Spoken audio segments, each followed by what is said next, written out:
Hello everyone, welcome back to my channel, Diana and the Book Hunt. In today's video, I'm going to be talking about one of the best delights in the world, in my opinion at least. I'm going to talk about sweetness, sugar, food. Basically, I absolutely love whenever we have romances when there is some kind of foodie aspect involved, like restaurants or bakeries or some kind of farms where they're growing local produce or just some kind of food to be involved in the plot. And actually I saw that Avery from Ava's Romance Books, she posted a foodie themed trope recommendation video a couple of days or weeks ago, and I'm going to link her video down below if you want to get more recommendations, because she has ones that I actually won't mention in my video. So if you're looking for more foodie romances, you can go ahead and check her video out, and then I'm going to give you a lot of recommendations today. To be very honest with you, when I sat down and I wrote down all of the books that I have read that involve some kind of food, I came up with a lot. I have like more than 20 books that I can share with you. So I think I'm going to split this video up in two. I'm going to do part one today with a lot of the romances that I absolutely love that involve some kind of food theme or trope. And then I'm going to leave the second portion, so the last, 10, 11 books, for some time in the future. So let's go ahead and take a look at the recommendations that I have for you today. I have about 10 books, and all of them are more on the lighter side. There's only two books that are a bit heavier or more emotional, and I'm going to tell you which ones those are when I start to talk about the books. The first one that I actually read, I actually finished this past week, and I was like, okay, there's another one that I can add into this video, so why not? The book is called Pride, Pancakes, and Paris, and it's by Emmie J. Holland. This book is such a wonderful surprise because when I saw the cover, it has an illustrated cover. I thought that it was going to be very much like a traditionally published book that is not very spicy, that is kind of bland, you know, but I really enjoyed it. I mean, it wasn't a closed door romance. It wasn't very spicy, but there was some spice in it. And the book centers on our heroine Georgia and her love interest Sawyer. Sawyer is Georgia's best friend's brother. And these two at the start of the story cannot stand each other. They're absolutely like bickering the whole time, and we don't really know at the start why they hate each other so much. And to be fair, this is why I didn't give this book 5 stars. We really don't get a very big reason for why they didn't like each other in the first place, but still, the bickering really made it seem like, okay, these two really are not compatible. They don't like each other. There's really hate to love situation going on in this book. These two, so they don't really get along. We have Georgia, who is a high school teacher, so she's not very well off financially, and we have Sawyer, who is a sous chef. And he is going to be attending a destination wedding in Paris to attend one of his best friend's weddings. But his girlfriend, she broke up with him. So he's like, I really don't want to sour the mood when I get there with my sob story. So I want to take someone with me who will pretend to be my girlfriend. So we have a fake dating aspect within this story. And he really has no other prospect besides Georgia. And Georgia is like, okay, so I really wouldn't be able to afford going on such a vacation to Paris of all places. So I'm going to have to suck up my dislike for this guy and just go. So they go to this destination wedding together, and the food aspect here is not very big, even though we have a chef main character within the story, but still they go to Paris. They look for places where they can have the best pain au chocolat, and he makes crepes for her. And just there's just some aspects within the story that really make you feel like you're in a very atmospheric place, and I absolutely loved it about this story. And we really have a genuine hate to love situation where they bicker a lot in the beginning, but slowly but surely, by the way, here the guy falls first, so that is really something that I absolutely love within stories. So yeah, I gave this one 4 stars and I definitely recommend it. And then the next book that I also read quite, I think it was like 2 weeks ago, so it's still fresh in my mind. It's an epic fantasy that is kind of cozy and very low stakes. It's called Legend and Lattes. I think that this book is quite popular. It was quite popular in the winter months. And I decided to pick it up because the audio became available to me in Storytel. The book is by Travis Baldree, and this book centers on an orc, Viv. She decides to go to this small village town and to open up a coffee shop where everyone who lives there, there are all kinds of monsters. Everyone who lives there, they don't have any idea of what coffee actually is. But slowly but surely, she convinces everyone, and also with the smells that come off of her coffee shop, they kind of get drawn to it. And she finds someone who is baking in her coffee shop, so there's a lot of coffee and then bakery goods that smell delicious and kind of attract attention to that place. And it's just a very quaint story, very heartwarming. And the food aspect, you really feel like food and coffee are very central to the plot, so I definitely recommend this one as well. And then another story that I want to recommend is one that I actually read a while back. It's Bittersweet by Sarina Bowen. Here we have the main character. His name is Griff. He is how should I say, not really by accident, but by misfortune, he has become the patriarch of his family, where they own a farm. And I think, if I'm not mistaken, it's a dairy farm. And he actually wants to improve a lot of the things in the farm and actually move from the dairy aspect of their farming to actually making apple cider. And the heroine in this story, she's working for this big restaurant chain where they're trying to scour for like local produce to use in the restaurants. And she goes to his farm to make a contract with him about certain products that he offers, as well as other people in the area. And they really clash in the beginning as well. And I think it was a second chance love story as well, because they knew each other from somewhere before. So yeah, this one really centers a lot on food and cider in this situation, so I really love that about this story. I gave this one 4 stars if I'm not mistaken, so I really did enjoy it when I read it, so I definitely recommend this one. And then another book that I finished maybe a month or 2 ago that is a definite 5-star read for me. I absolutely love this story. I've gushed about it in other videos as well, but I won't fail to mention it here as well, because there is definitely a foodie aspect to this one as well. The book is called Finding Jean Kelly by Torie. The book centers on our main heroine, who moves to Paris to open up her dream bakery. So the foodie aspect really is very central within the story, because she really has a knack for making baked goods, and we really see her in action within this story when it comes to the food aspect. And then we have the hero, Liam. They used to be childhood friends. They were supposed to go on a date when they were teenagers, but something happened and that situation made them into enemies. And so we have childhood friends to enemies to lovers within the situation, and we have amazing representation for a chronic illness within this story, because the heroine, she deals with endometriosis.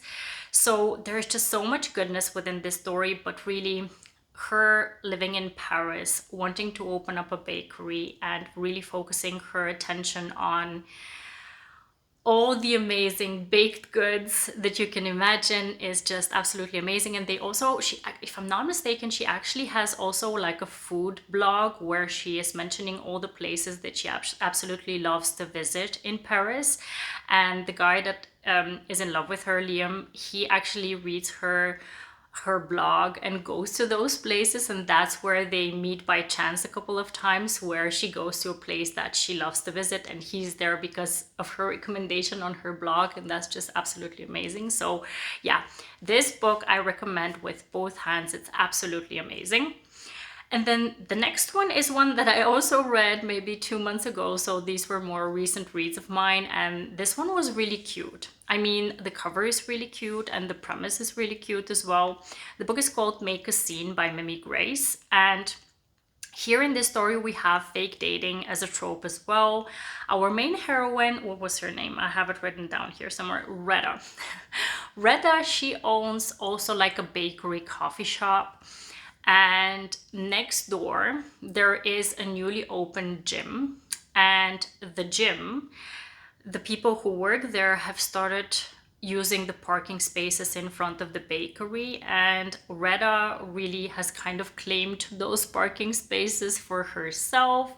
So she and the guy who works at the gym, Duncan, they kind of strike up a deal of, okay, so I need someone to go to a wedding with me.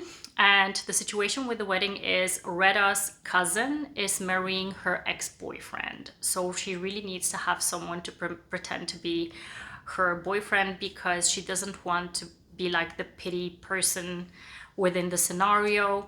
So she offers the parking spaces to him in exchange for a real life date to this wedding. So yeah, it's a cute premise. There is a bakery within the story, and the food aspect is not very big within this one, but it's really central when it comes to her identity within the story, because she is a baker at the bakery.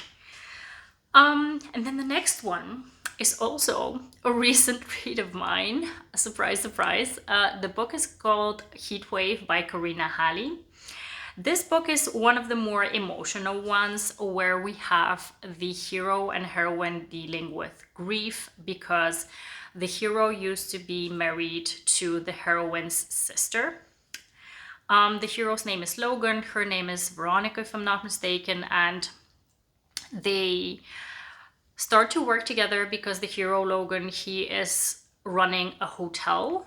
And then she comes to help him out. She's a chef, so she starts to make up the menu for his restaurant and kind of rearrange what is going on with the food servings within the hotel. She really helps him out, even though in the beginning he's quite reluctant, but she really has a vision for how she wants to see the food running within this specific restaurant, because they're in Hawaii. So she wants to incorporate like local dishes within the menu. And we have food as a very central theme within this story. So I really love that about the story, because we do have a lot of things going on that are quite emotional. Like I mentioned, they both deal with grief, with missed chances, and herself with a very painful breakup that she went through before she moved to Hawaii. So this aspect where she's focusing on what she's best at, which is cooking, was really a very nice kind of alleviating circumstance within the book. So I really love that about this book. I gave this book 4.5 stars, if I'm not mistaken. So I really, really enjoyed it, and I definitely recommend it to you. Next up, I have a book that is a historical romance, one that was kindly recommended to me by Rachel from Rachel Reads and Sings. I read it like at the start of this year, when I read my first historical romances ever. And the book is by Joanna Shupe. It's called A Lady Gets Lucky. And within this story, we have so much amazing little themes and tropes. We have kind of lessons in seduction. We do have the foodie trope, because within this story, the hero wants to open up a supper club, and he needs very specific recipes that are kind of the brand of one specific chef. And it turns out that the heroine, she's been working with this chef and she knows all the recipes. So in exchange for these lessons in seduction, she is going to teach the hero how to make these recipes. So we do see a couple of scenes where they are cooking together and where she is teaching him some things. But I think that the more central trope within the story is the lessons in seduction situation. However, we still do really feel how important it is for the hero to start up this business and how important those recipes are for him. So definitely there is a foodie aspect within this story. This story was such a special story because I think when it comes to historical romances, you really need to dive into something that you're absolutely going to enjoy so you can appreciate the way that they're written, so that you can continue on reading them. And this one was an amazing start for me, and I definitely recommend this one if you haven't read any historicals yet, like I hadn't. And then I read this one and I absolutely fell in love with it, and I definitely recommend it. The next book I'm going to mention is one that I've mentioned before in previous videos, but I definitely want to mention it when it comes to the foodie trope. The book is called A Proposal They Can't Refuse by Natalie Cana. This book has a heroine that is Puerto Rican, and then the hero is of Irish descent, and their families, they own, both of them, they own this building where half of it is used by the hero's family. They have a whiskey distillery, and then the heroine's portion of this building is a Puerto Rican restaurant. So the foodie aspect within this story is very central because we have the heroine who is helping her family out to make this this restaurant really a hit, because there's a lot of gentrification within the whole street that they have their business in, and they're really fearing that they're going to have a lot of competition that may kind of cause a lot of harm to their business. So she's really focused on making the best out of their restaurant, and she strikes up a deal with the hero so that they can make kind of publicity for both of their businesses, as well as save their businesses essentially, because their grandparents are kind of threatening them with selling out the building, or selling off the building, I have to say. So yeah, there's a lot going on when it comes to their businesses. So the foodie aspect, or the foodie trope within this story, is very central. And I just found that the couple within this story, because they also had a childhood friends to enemies to lovers situation going on, I found it very fun because there was a lot of bickering as well, but also very endearing because we find out how they were very close when they were young, and then what happened between the two of them, and then how they still have so much in common. So it was such a cute story. I definitely recommend this one as well. Next up, I have a more emotional story to recommend to you, which is by Brittainy. The book is called The Mixtape. Here we have a hero, Oliver, who is an R&B star, and he has gone through an amazing tragedy in his life. And at the start of the story, basically, because of Oliver, the heroine, Emery, she tries to help him out with something, and then she loses her job over the fact that she helped him out. So he feels so bad that this has happened that he's trying to find a way to make it up to her. He finds out that she is a very good chef, so he hires her to cook for him. And the foodie aspect here, you guessed it, is that she is a chef who really wants to make it in that branch, because at the start of the story she wasn't doing anything with food. She was a bartender. And the fact that she gets kind of her big break to try and make the things that she's always wanted to make for someone, and that person actually really enjoys her cooking, is just absolutely marvelous. And the fact that he is so supportive of her, of the fact that she wants to make that her career, is just absolutely marvelous within this story. And there's just so much going on within this story because of the tragedy at the start, and also her own backstory that we work throughout the book, that makes just this book, it's just so worth it. You definitely need to pick it up if you haven't read this one. It's one of Brittainy's wonderful works, and yeah, I definitely recommend it. The last story I'm going to recommend is a monster romance. It's called Muscles and Monsters by Ashley Bennet. This book is kind of a monster rom-com, if you ask me, kind of a steamy rom-com, if you catch my drift. This book centers on our heroine Tegan. She owns a bakery, but more like these fine baking goods like wedding cakes and stuff that she's making. And at the start of the story, she is carrying this very heavy wedding cake, and she kind of trips on her, I think her arm cramps up, and she drops the cake. And then we have our hero Atlas, who actually is a wolf, and he owns the gym next door, or co-owns the gym next door. He helps her out so that she can make it to the wedding and kind of fix up the cake. And he offers her to join his gym. By the way, I think the heroine here is plus sized, but he loves the fact that she's plus size, so there is great representation within this story when it comes to that. And it's just a very cute, very steamy story. And yeah, the foodie aspect, you heard it already, it's definitely present when it comes to the heroine.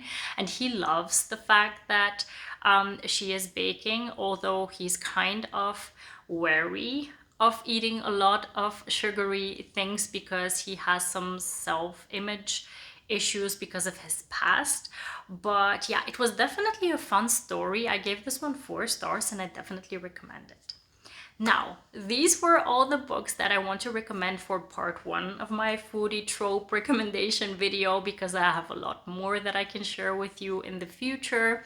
I hope you enjoyed this video. Please let me know if you've read any of these stories and whether you enjoyed them as much as I did. And if you haven't read them, please add them to your TBR. I hope you enjoyed this video. I hope to see you very soon in the next one. Have a wonderful, marvelous day. Happy reading, take care, and bye-bye. Now it's time for me to enjoy my little muffin. I made this actually for Easter because, fun fact, Easter here is a week later this year than the conventional Catholic Easter, because here in Bulgaria it's like the Orthodox Easter that we celebrate. So I'm going to show you. I'm gonna take a bite. I don't think you can see it. So my little cupcake here has raspberries and vegan strawberry chocolate drops within it, and it's really yummy. I'm going to go ahead and finish it so yeah, I can enjoy my little treat for today, and I really hope to see you in the next one. Bye bye.